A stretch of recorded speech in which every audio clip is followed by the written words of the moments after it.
I went to work one day and I saw the Arthur Murray Dance Studio, and I decided I need to learn to ballroom dance if I was going to impress any young woman. I was living by myself, so they signed me up. Gave me a few lessons. They signed me up when I walked in that night. One night, she was teaching. Norma had joined the church a few years earlier, and she'd been on a mission, and she had joined the church, and I didn't know that, but she was working as a technician, electronics technician. She was repairing meters, but on the weekends or at night, she was teaching ballroom dancing. She was very good at that. She had an ear for music. I don't know if she could play the piano by ear. She doesn't read music, but she had an ear for music, so she was a good teacher. Anyway, after a few months, I asked her out on a date. She said, "No, I can't date. You can't date your students." And I said, "Oh, wow." So I asked her again, "No, you can't date your students." So I said, "Wow, I guess that's it." I didn't know whether she was interested in me or not, and I was interested in her from the beginning. And so, but my whole theory about this is how did God make all those teachers, how did the supervisor know to assign her to me? I think God's influence. Our Heavenly Father was involved in that decision. All those teachers, they assigned Norma to me. And she was the one that had joined the church, and then she got me into the church by meeting with graduate students. They were great graduate students. And I found out, I called up my son in Provo a couple months ago, a year ago, and I asked him. I knew one of the graduate students was Phil Daniels, and Norris Finnerson was the other, and I asked, "Could you find out his phone number? And I'd like to talk to him and thank him for getting me into the church." And she, through Norma's help, thank you, Norma. But I wanted to thank them for doing the teaching. Of course, she was helping too. And so he had just passed away. So in the obituary, they said that one of the daughters had married a Mike Dowling in Wellesley.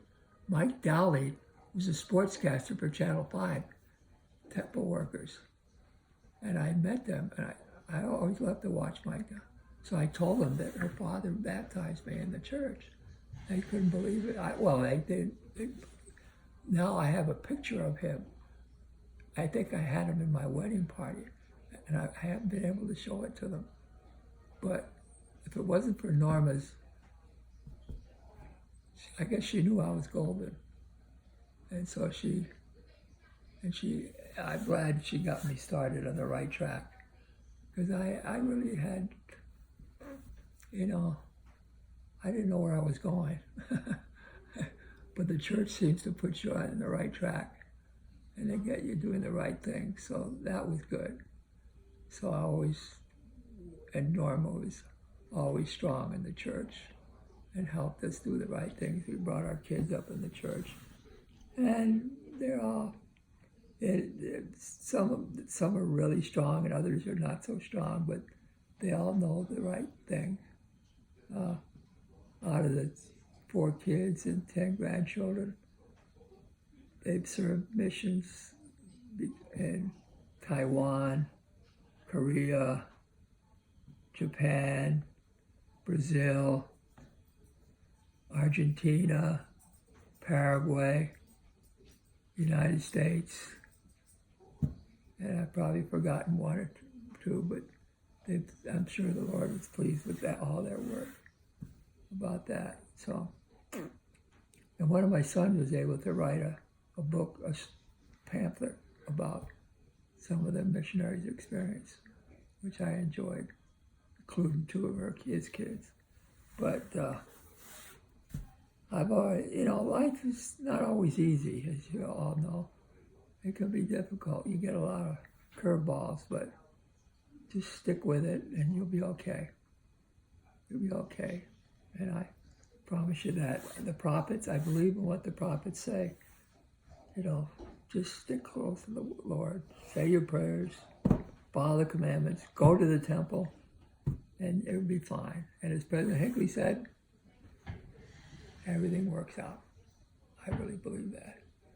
He's not the only one that says that, but he's the one I always picked up on. All right, I think that's, yeah, our dating on it was great dating in the 33 Plymouth, because everywhere we went, people would stop us and ask us about it. It was a conversation piece. And we used that car for our first two kids. And then when Ella came along, we couldn't throw one of the boys in the rumble seat because it was open air. And we didn't have seat belts anyway. So I loved that car. We finally sold it. I said, Norma, don't sell it. She said, well, we need to sell it, just rotting away here. And so she finally sold it. And this guy down the street here has a 32 Plymouth that he rebuilt himself. I said, you want to sell it? If I had some extra money, I'd buy it for Norma. But he said, no, he's not going to sell it. He rebuilds cars. So Norma's a good driver, was a good driver. You know, she can't drive anymore. She was a good driver. And Norma always had a sense of humor.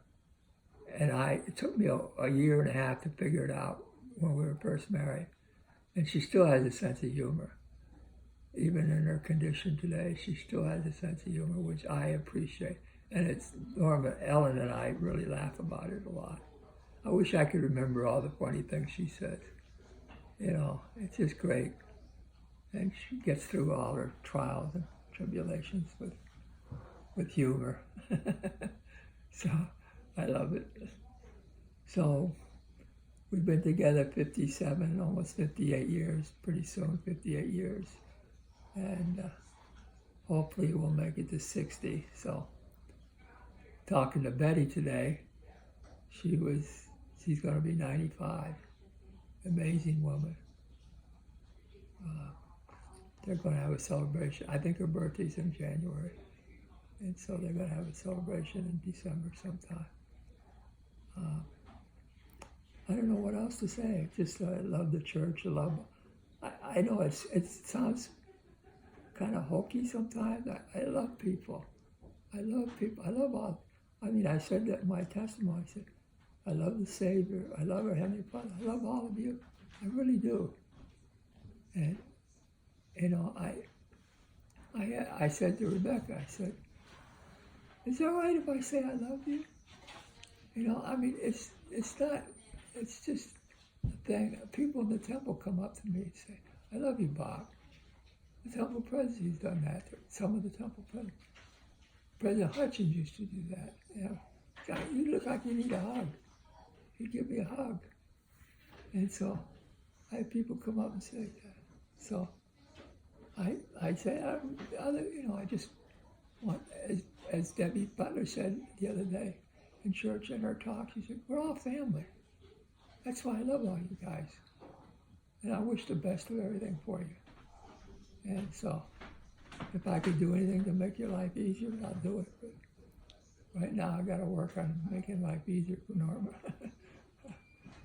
So thank you for listening to me.